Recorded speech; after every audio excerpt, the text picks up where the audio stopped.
اور اگر وہ ہیک ہوا ہے تو اس کا مطلب ہے آپ نے پھر اس کو رپورٹ کیوں نہیں کیا۔ اور دوسرا سوال یہ ہے کہ جس دن یہ فیس بک پر چلنا شروع ہوا کہ میڈیا پر آیا کہ یہ جج صاحب نے تو اس طرح کی پوسٹر لگائی ہوئی ہیں، اور اگلے دن یہ معاملہ ٹیک اپ ہو گیا کورٹ کے اندر، اور اس پر اعتراض اٹھا دیا تحریک انصاف کے وکلاء نے، تو اس دن یعنی جس دن میڈیا میں رپورٹ ہوا اس دن یہ فیس بک پیج ان کا لاک کر دیا گیا اور سب کے لیے اس کی ایکسیس ختم کر دی گئی۔ پھر یہ لاک کس نے کیا، یہ اگلا سوال ہے۔ یہ سوال ابھی تک ٹیک اپ نہیں ہوا، لیکن یہ ہوگا ٹیک اپ کہ بھائی پھر اس کو لاک کس نے کیا، سب کے لیے ایکسیس کس نے ختم کیا۔ اگر تو لاک خود جج صاحب نے کیا تو پھر اگین پرابلم ہے۔ آپ نے اگر لاک کیا تو اس کا مطلب یہ ہے کہ آپ کے پاس اس کی ایکسیس موجود ہے، ہیکر نے آپ کی ایکسیس ختم نہیں کی۔ اگر آپ کے پاس اس کی ایکسیس موجود ہے تو پھر کئی سال سے یہ پوسٹیں جو عمران خان کے خلاف ہیں یہ آپ کے فیس بک پیج پر کیوں پڑی ہوئی تھیں، وہ آپ نے اس کو ڈیلیٹ کیوں نہیں کیا تھا۔ تو یہ تمام شواہد ثابت کرتے ہیں کہ یہ فیس بک پوسٹیں جو ہیں یہ خود جج صاحب کی ہی ہیں۔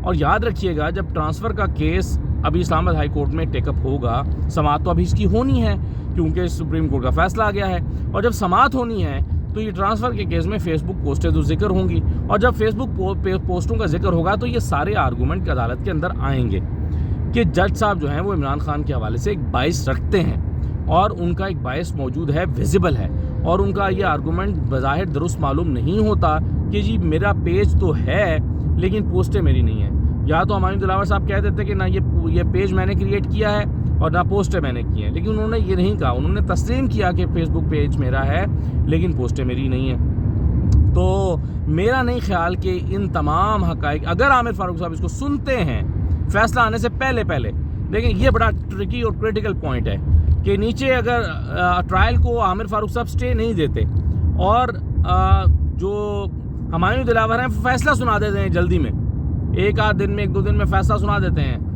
اور اگر وہ فیصلہ سنا دیتے ہیں تو پھر اوپر کی جو درخواستیں ہیں اسلام آباد ہائی کورٹ میں وہ عامر فاروق صاحب کہیں گے یہ تو اب انفیکشس ہو گئی ہیں، اب تو ان کی سماعت کو فائدہ نہیں ہے کیونکہ نیچے سے فیصلہ آ چکا ہے، اب تو آپ اپیل میں چلے جائیں۔ لیکن اگر یہ نہیں ہوتا اور عامر فاروق صاحب اس کو سنتے ہیں تو پھر یہ ممکن دکھائی نہیں دیتا کہ عامر فاروق صاحب ان تمام حقائق کے باوجود بھی کیس کو ٹرانسفر نہ کریں۔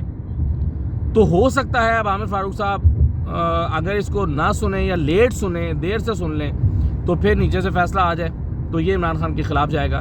لیکن اگر عامر فاروق صاحب نیچے سٹے دے کر فیصلہ اس کو سنتے ہیں اور پہلے یہ فیصلہ سناتے ہیں اور پھر نیچے ڈیسائیڈ ہوتا ہے تو پھر ہمایوں دلاور صاحب یہ کیس نہیں سن سکیں گے۔ پھر اس بات کا کوئی جواز موجود نہیں ہے کہ ہمایوں دلاور کے پاس یہ جو ہے یہ کیس موجود رہے اور چلتا رہے۔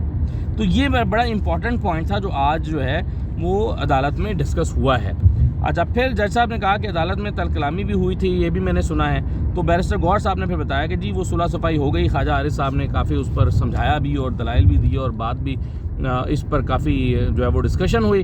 تو پھر اس پر تقریباً 15-20 منٹ جو ہے وہ کافی ادھر ادھر کی باتیں ہوتی رہیں، اور عامر فاروق صاحب نے کہا کہ ہاں دیکھیں نا سینئر وکلاء کا یہ فائدہ ہوتا ہے، خواجہ عارف صاحب سینئر ہیں، ان کے والد بھی سینئر تھے، میرے اپنے والد کا بھی انہوں نے ذکر کیا کہ وہ سینئر تھے، تو ان کی وہ پھر تعریف کرتے رہے۔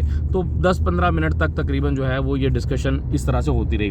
پھر خواجہ عارف صاحب نے کہا کہ دیکھیں اگر یہ معاملہ یعنی آپ یہ چیزیں ڈیسائیڈ کر لیتے ہیں اور یہ معاملہ 4-5 دن آگے چلا جاتا ہے تو کیا ہو جائے گا، 4-5 دن سے کیا فرق پڑ جائے گا؟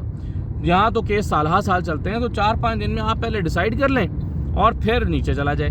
خواجہ عارف صاحب بنیادی طور پر کانفیڈنٹ ہے کہ اگر یہ درخواست میری سن لی، یہ فیس بک پوسٹوں اور ٹرانسفر والا معاملہ اگر اسلام آباد ہائی کورٹ نے سن لیا تو پھر یہ اتنا وہ کانفیڈنٹ ہے کہ پھر یہ دوبارہ ہمایوں دلاور صاحب کے پاس کیس نہیں جائے گا۔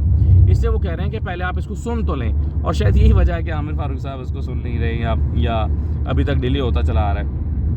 اچھا، پھر انہوں نے کہا کہ 4-5 دن میں کیا ہو جائے گا۔ عامر فاروق صاحب نے کہا کہ سپریم کورٹ کے فیصلے میں کیا تھا، کیا آج کے لیے کہا تھا کہ آج اس کو کیس کو سنیں تو فکس کیا جائے، آج ہی کیس فکس کریں، سنیں اور ڈیسائیڈ کریں۔ تو خواجہ صاحب نے کہا کہ نہیں، انہوں نے یہ نہیں کہا تھا، لیکن آج کے لیے تو پہلے سے یہ فکس ہے، تو آج تو آپ نے سننا ہی تھا۔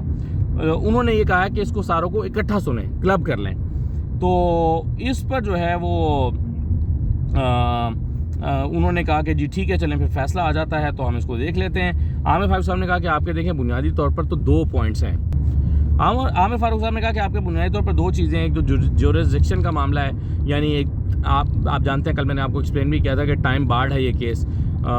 ٹیکسیشن کا معاملہ ہے, وہ 120 دنوں میں سنا جا سکتا ہے, تو یہ ٹائم بارڈ ہے. تو اور دوسرا یہ کہ میجسٹریٹ کی عدالت میں پہلے جانا چاہیے تھا, میجسٹریٹ سے اوپر آنا چاہیے تھا.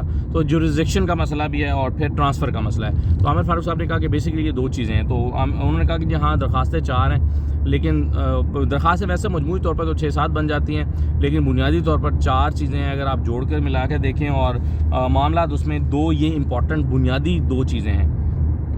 اچھا, پھر خواجہ عارف صاحب نے کہا کہ جی عامر فاروق صاحب نے کہا کہ کیا سپریم کورٹ کا آرڈر آج آ جائے گا؟ تو کہا گیا کہ جی امید تو ہے کہ آج آ جائے گا. تو پھر انہوں نے کہا کہ چلیں آج اس کو دیکھتے ہیں, اور آرڈر آ جاتا ہے تو پھر 1:30-2 بجے کے قریب اس کو ہم دیکھتے ہیں کہ کیا آتا ہے. تو اگر سپریم کورٹ نے آرڈر میں اکٹھے کر دیے ہیں یا نہیں, بس میں یہ دیکھنا چاہتا ہوں, عامر فاروق صاحب نے کہا. اور انہوں نے کہا کہ اگر کر دیے ہیں تو مجھے دیکھنے کی ضرورت نہیں ہے, اور اگر یہ صرف آبزرویشن ہے تو پھر میں دیکھ لوں گا کہ کیا کرنا ہے.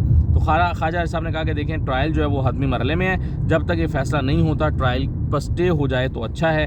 ہمیں آج انہوں نے کہا کہ ناقابل وارنٹ گرفتاری جاری کر دیں گے, یعنی آپ ناقابل ضمانت وارنٹ جاری کر دیں گے, اس لیے پہلے ٹرائل کو سٹے کر دیں, ورنہ وہ عمران خان کے ناقابل ضمانت وارنٹ نکالیں گے اور نیچے جو ہے وہ ڈیسائیڈ کر دیں گے. تو انہوں نے کہا کہ پہلے ہی کیس جو ہے وہ اس طریقے سے چل رہا ہے کہ ملزم کی غیر موجودگی میں گواہوں کے بیان ریکارڈ ہوئے ہیں. تو اس پر پھر عامر فاروق صاحب نے کہا کہ چلیں فیصلہ سپریم کورٹ کا آ جائے تو پھر 1:30-2 بجے کے قریب اس کو ہم چیک کرتے ہیں. تو اب دیکھیں 1:30-2 بجے کے قریب کیا ہوتا ہے. اجازت دیجیے, اللہ حافظ.